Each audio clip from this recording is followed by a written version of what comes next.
নমস্কার স্যার। নমস্কার। আপনার নাম কি? আমার নাম মদন ঘোষ। আপনি কোথা থেকে এসেছেন?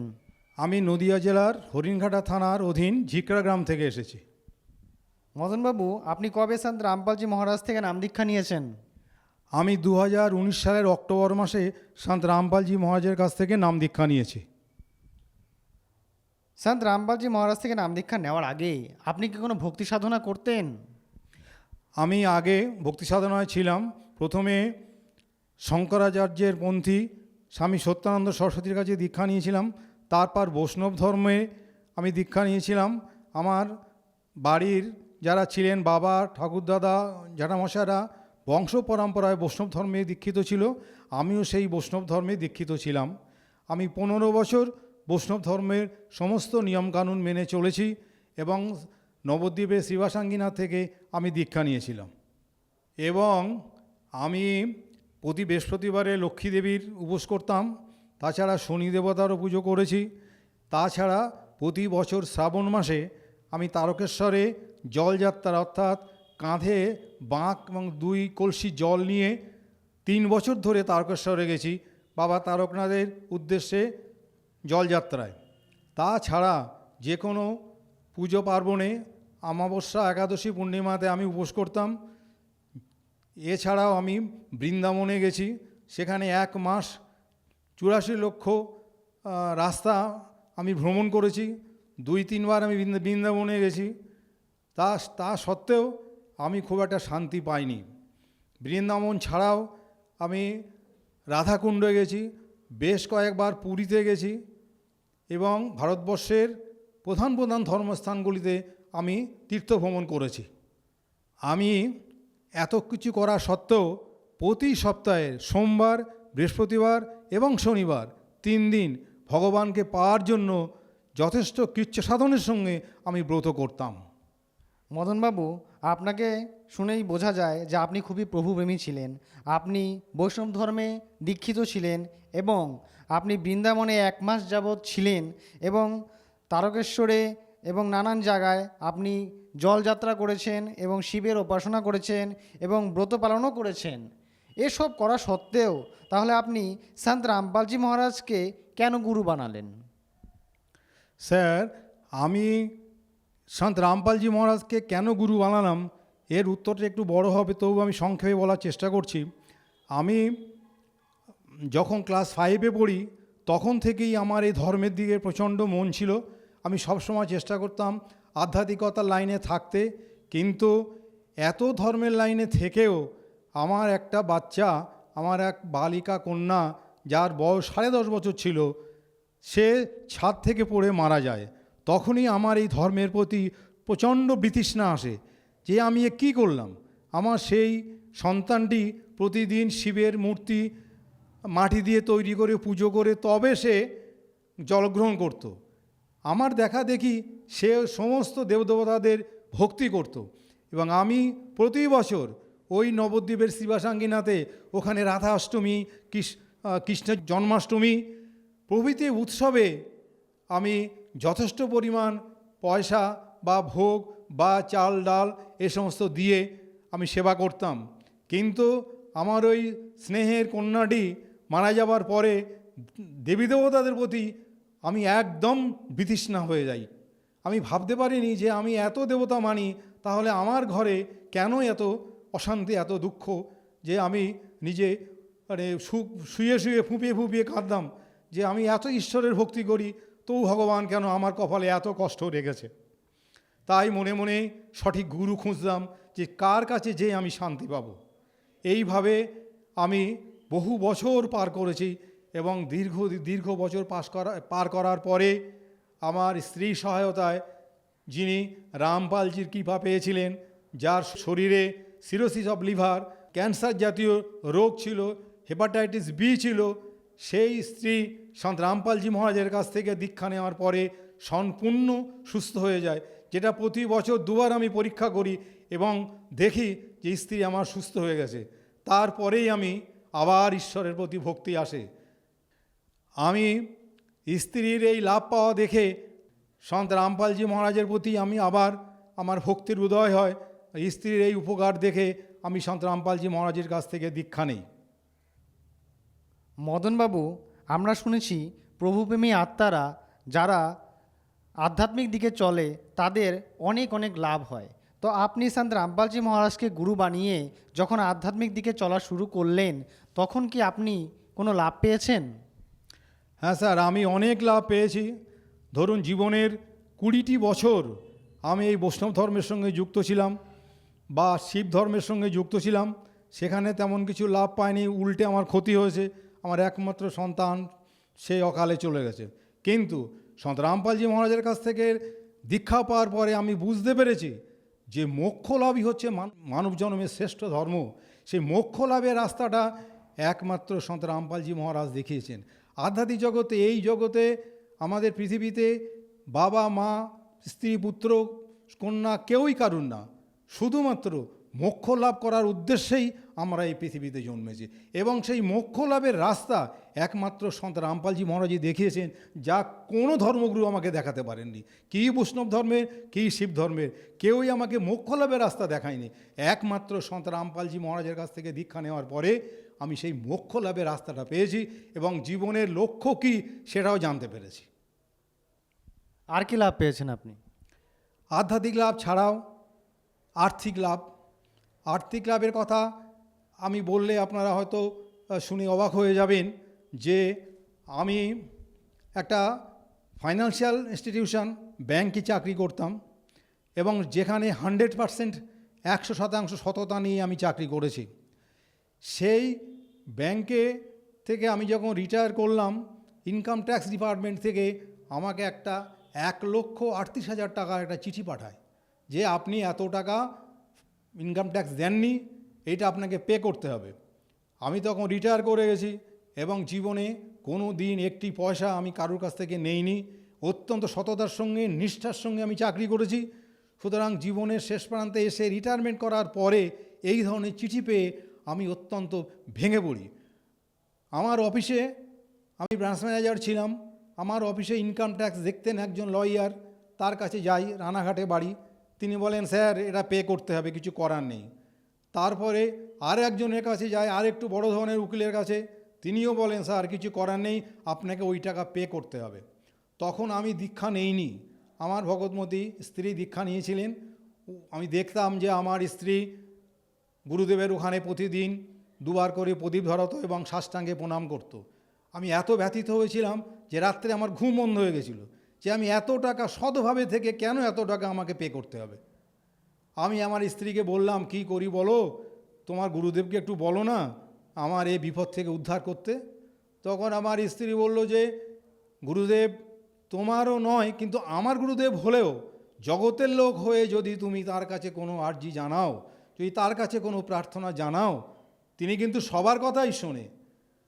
আমি কিছুটা বিস্মিত হলাম। তার কথা মতো একদিন সন্ধ্যাবেলায় যখন ও প্রদীপ ধরালো, সন্ধ্যারতিটা হলো, তারপরে আমি সেখানে যে সাষ্টাঙ্গে প্রণাম করে দু চোখে 2 ফোঁটা চোখের জলও আমার এসেছিল। আমি বললাম, গুরুজি আমি তো আপনার কাছ থেকে দীক্ষা নেইনি, তবু আমি মহা বিপদে আছি, আপনি আমার এই বিপদ থেকে উদ্ধার করুন। আমি জীবনে কোনো দিন বিপদে যাইনি, সৎপথেই ছিলাম, তাহলে আজ কেন আমার এই 1,38,000 টাকা দিতে হবে? তুমি আমাকে বাঁচাও, এই রাস্তার থেকে, আমি বিপদ থেকে আমাকে উদ্ধার করো। বলার পরে আমি সেই রাত্রে স্বপ্ন দেখি, একজন শ্বেত শুভ্র সাদা পোশাকে রাত্রিবেলায় আমাকে দেখা দিলেন, দিয়ে বললেন, ওরে, উনি আমাকে একটা রাস্তা দেখালেন, একজনের নাম বললেন যে তুই পবিত্র রায়ের কাছে যা। সকালবেলা ঘুম থেকে উঠেই আমি ভগবতীকে বললাম, আচ্ছা পবিত্র রায় বলে কি তুমি কাউকে চেনো? ও তো জানে না। তখন আমি বিভিন্ন ব্রাঞ্চের সঙ্গে আমার যোগাযোগ ছিল, ফোন করে করে জানতে লাগলাম পবিত্র রায় বলে কে আছে। অবশেষে একজন চার্টার্ড অ্যাকাউন্ট্যান্ট, যিনি আমারই অফিসে অডিট করেছেন, তার সঙ্গে যোগাযোগ হলো। উনি বললেন, স্যার আপনি এক শনিবারে আসুন, আপনার ব্যাপারটা আমি ভীষণভাবে শুনব। আমি কাগজপত্র নিয়ে সেই শনিবারে সেই পবিত্র রায়ের বাড়িতে গেলাম। উনি সবাইকে ছেড়ে দিয়ে আমার ফাইলটা নিয়ে পড়লেন। 1.5-2 ঘন্টা ধরে কাজ করার পরে উনি বললেন, স্যার দেখুন আপনি তো একদম নিষ্ঠবান, এখন ব্রাঞ্চ ম্যানেজার ছিলেন, তো আপনি জীবনে কোনো ক্ষতি হোক এটা আমিও চাই না। আমি আপনার এই ব্যাপারটা উপরওয়ালার কৃপায় আশা করি মিটে দিতে পারবো।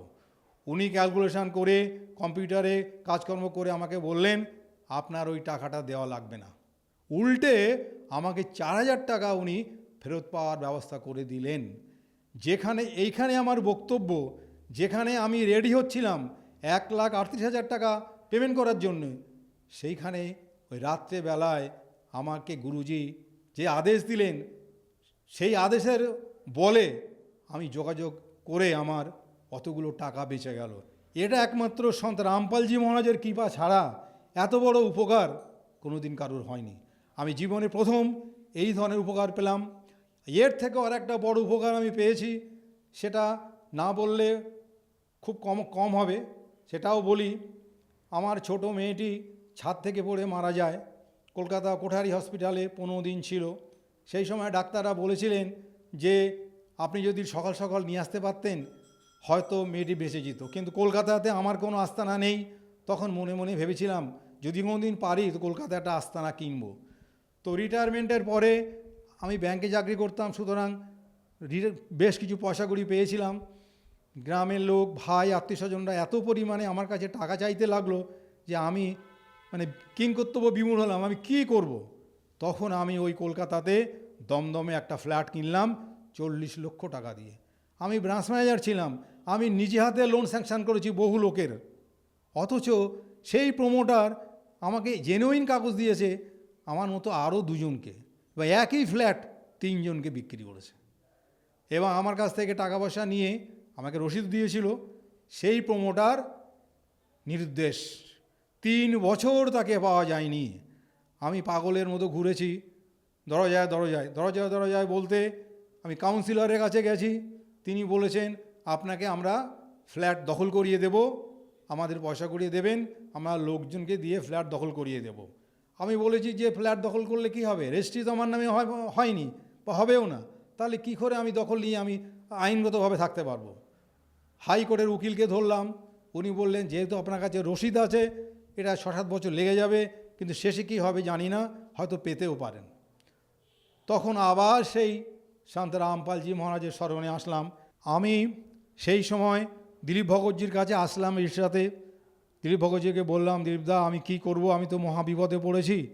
আগে একটা বিপদ থেকে সন্ত রামপালজি মহারাজ আমাকে উদ্ধার করে দিয়েছেন, আবার একটা বড় বিপদে পড়েছি। তো উনি আমাকে বললেন তুমি গুরুজির কাছে আর্জি জানাও, চোখের জল ফেলো, ভক্তি করো, ধ্যান জপ ঠিক মতো করো এবং আর্জি জানাও। আমি যথারীতি ওনার কথা মতো গুরুদেবের কাছে আর্জি জানালাম। আর্জি জানানোর 7 দিনের মধ্যেই সেই প্রমোটার আমাকে ফোন করে বললেন, স্যার ঘোষবাবু আপনাকে আমি দুর্গাপুজোর আগেই আপনার ফ্ল্যাট রেজিস্ট্রি করে দেব। এবং দুর্গাপুজোর আগেই আমার ফ্ল্যাট রেজিস্ট্রি হয়ে গেল, যেখানে আমার একটি নয়া পয়সা খরচ হলো না, না উকিলের পেছনে পয়সা ব্যয় করেছি, না কাউন্সিলরকে কোনো পয়সা দিয়েছি। একমাত্র সন্ত রামপালজি মহারাজের দয়াতে আমার এই 40 লক্ষ টাকা বেঁচে গেল। এখন ফ্ল্যাটটা আমার আন্ডারে আছে, ফ্ল্যাট রেজিস্ট্রি হলো এবং সেই ফ্ল্যাট আমি ভোগ করছি। আর্থিক লাভ এছাড়া আরও আছে, যেগুলো আমার পারিবারিক জীবনে হয়েছে। আমার পিতামাতা বা জ্যাঠামশারা 100 বছরের উপরে জমি জায়গা ভাগ করতে পারেননি। আমি দীক্ষা নেওয়ার পরে আবার গুরুদেবকে আর্জি জানালাম, সে গুরুজি আমাদের নিজের কারো কাগজপত্র নেই, অথচ জমি আছে, দলিল নেই, আমি নিজে ব্যাংক থেকে লোন পাইনি বাড়ি করার জন্য, এই জমি বন্টননামা করে বা একটা ভাগাভাগি করে যাতে তাড়াতাড়ি করতে পারি তার ব্যবস্থা করে দিন। সন্ত রামপালজি আবার দয়া করলেন। আমি চেষ্টা করলাম সবাইকে নিয়ে বসে, আমার জমি জায়গার সমস্যাটাও মিটে গেল। এখন আমাদের প্রত্যেকেরই নিজেদের নামে দলিল পর্চা হয়েছে, আমার ভাইরাও বাড়ি করেছে, আমি অবশ্য অন্য জায়গায় বাড়ি করেছি, কিন্তু এখন বলতে পারি যে আমি পৈতৃক সম্পত্তি আমার এতটা আছে। এই যে জমি জায়গার এই সমস্যা, এই বিশাল সমস্যার হাত থেকে সন্ত রামপালজি মহারাজ উদ্ধার করেছেন। আমি এই তিনটে সমস্যার কথা বললাম, যে একমাত্র সন্ত রামপালজি মহারাজ ছাড়া আমাকে এত বড় উপকার আর কেউই আমায় করতে পারেনি। বহু নেতাদের কাছে গেছি, জমি জায়গার ভাগ কেউ করে দিতে পারেনি, একমাত্র সন্ত রামপালজি মহারাজ আমার সেই বিশাল সমস্যার সমাধান করে দিয়েছেন। মদনবাবু, সন্ত রামপালজি মহারাজের কাছ থেকে নাম দীক্ষা নেওয়ার পর আপনার অনেকও লাভ হয়েছে। যেরকম আপনি আপনার যে জমি ছিল সেটা ফিরে পেয়েছেন, এবং আপনার যে ফ্ল্যাট ছিল সেটাও আপনি রেজিস্ট্রিতে পেয়েছেন, এবং আপনার যে বড় অঙ্কের টাকা একটা ফাইন হয়েছিল সেটা থেকেও আপনি কিন্তু মুক্তি পেয়েছেন, এবং মানসিক যে শান্তি হয় সেটা অপার পরিমাণে পেয়েছেন। তো আজকে যারা আপনাকে আমাদের চ্যানেলের মাধ্যমে দেখছে, যারা আপনারই মতো দুঃখী পীড়িত লোক এখন আছে, তাদেরকে আপনি কি বার্তা দিতে চান? জগতের সমস্ত লোকের উদ্দেশ্যে একটা কথা বলতে চাই যে যারা দীর্ঘদিন ধরে ভূত প্রেত প্রভৃতি বাহ্যিক শক্তির কাছে নিজেরা পরাজিত হয়েছেন, জীবনে ভূত প্রেতের তাণ্ডবে আপনারা জর্জরিত হচ্ছেন, জীবনে কোনোদিন উন্নতি করতে পারছেন না, ভূত প্রেতের এবং বাইরের এই দশায় বা যে কোনো অশনি শক্তির আন্ডারে আপনারা থেকে নিজেদেরকে ভীষণভাবে কষ্ট পাচ্ছেন, এবং সংসারে জীবনযাপনে করতে যেয়ে কোনো রকমই শান্তি পাচ্ছেন না, তাদের উদ্দেশ্যে আমি বলি গ্যারান্টি সহকারে যে একবার যদি সন্ত রামপালজি মহারাজের কাছে দীক্ষা নিতে পারেন, আপনাদের এই প্রেতের আক্রমণ, এই ভূত প্রেতের আক্রমণ, এই সমস্ত অশুভ শক্তির হাত থেকে নিজেরা তো মুক্তি পাবেন একদম। এটার ব্যাপারে আমি গ্যারান্টি দিয়ে বলছি। আপনারা সন্ত রামপালজি মহারাজের সংস্পর্শে আসুন, তার কাছে দীক্ষা নিন, নিজেদের সমস্ত রকম সমস্যা মিটিয়ে নিন, এবং নিজেদের কল্যাণ করুন, জগতের কল্যাণ করুন, এবং আপনার পরিবারের কল্যাণ করুন। স্যার, আপনার এই বার্তা শুনে যদি কেউ প্রেরিত হয়ে জগৎ থেকে সন্ত রামপালজি মহারাজের কাছে নাম দীক্ষা নিতে আসতে চায়, তো তিনি কিভাবে সন্ত রামপালজি মহারাজের কাছে নাম দীক্ষা নিতে পারেন? প্রতিদিন সন্ধ্যাবেলায় 7:30 থেকে 8:30 সাধনা চ্যানেলে 1 ঘন্টা সন্ত রামপালজি মহারাজের পাঠ চলে।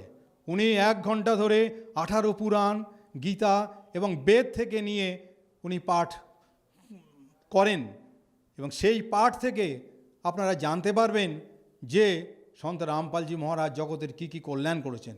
এবং ওই পাঠ চলাকালীন স্ক্রিনের উপরে হলুদ রঙের একটা করে প্লে চলে, যার উপরে ফোনের নাম্বার দেওয়া থাকে। সেই ফোনের নাম্বার থেকে আপনারা ফোন করে গুরুজির সারা ভারতবর্ষের প্রত্যেকটা জেলাতে নাম দীক্ষা দেওয়ার জায়গা তৈরি হয়েছে। আপনারা ইচ্ছা করলে সে ওই ফোন নাম্বারে ফোন করে নাম দীক্ষা নিতে পারেন। তাছাড়া গুরুজির 3টে বই আছে, জ্ঞান গঙ্গা, জীবনের পথ, গীতা তোমার জ্ঞান অমৃত। এই 3টি বইয়ের পিছনে গুরুজির আশ্রমের 3-4টে করে ফোন নম্বর দেওয়া থাকে। সেই ফোন নম্বরে আপনারা যোগাযোগ করে নাম দীক্ষা নিতে পারেন, এবং গুরুজির দয়াতে আজ পশ্চিমবাংলা বলুন, ভারতের বিভিন্ন প্রদেশের প্রত্যেকটা ঘরে ঘরে জ্ঞান গঙ্গা বই সম্ভবত পৌঁছে গেছে। আমরা দেখেছি এই বই আপনারা অতি সহজেই পাবেন, বিনা পয়সায় মেসেজ পাঠিয়ে আপনারা এই বই পেতে পারেন।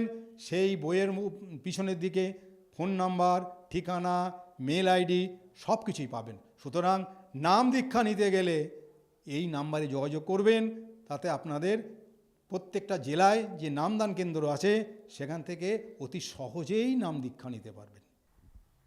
স্যার, আমাদের চ্যানেলকে আপনার জীবন কাহিনী বলার জন্য অসংখ্য অসংখ্য ধন্যবাদ। ধন্যবাদ তো আপনাদেরকে দেবই, তার থেকে বড় কথা আমার গুরুজি সন্ত রামপালজি মহারাজ, তিনি আমাকে আপনাদের সামনেই যে বলার সুযোগ দিয়েছেন, তাকে আমার শতকোটি প্রণাম জানাই। বন্দি ছোর সদ্গুরু রামপালজি মহারাজ কি জয়।